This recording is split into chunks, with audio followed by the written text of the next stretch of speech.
Don't let the blue screen of death get you down. I will show you how to fix this problem step by step. So let's begin.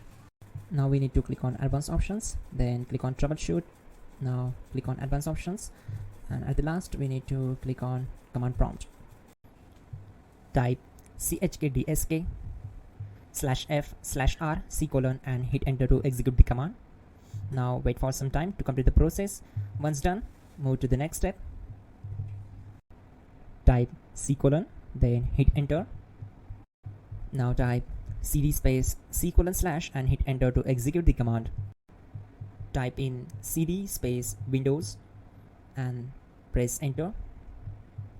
Now type cd space 1632 and we need to execute this command. For that, simply hit enter. Now type cd space config and hit enter. Now execute this command carefully. Type in md space backup and simply hit enter to execute it. Now type copy **backup and simply hit enter to execute the command. Now type md space backup1 and simply hit enter. Now execute this command carefully. Type in copy space **space backup1, then simply hit enter to execute the command. Type in cd space regback, then simply hit enter. Now type dir and then simply hit enter to execute the command. Now type copy space **space ... and hit enter. Then type all and hit enter to execute the command. Type in bootrec space /fixmdr and hit enter to execute the command. Now execute this command. Type in bootrec /fixboot and hit enter.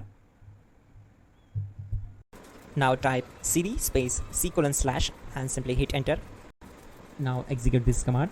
Type cd space Windows /1632/config/regback, then simply hit enter to execute this command. Now execute this command. Type bcd edit space /export space c:/bcd backup and simply hit enter to execute this command. Then move to the next one. Now execute this command. Type cd space c:/ and hit enter. Now type this command md space boot and simply hit enter. Now type cd space boot and simply hit enter. Now execute this command. Type md space bcd. Now type cd space c:/ and simply hit enter. Now type attrib c:/boot/bcd -h-r-s and hit enter. Now execute this command. Type ren space c:/boot/bcd space bcd.old, then simply hit enter to execute this command. And once done, let's move to the next command. Now execute this command. Type bootrec space /rebuild bcd and simply hit enter to execute this command. Type exit and hit enter. Now click on continue. It will restart your system. So that's it guys, your problem is solved and you're good to go.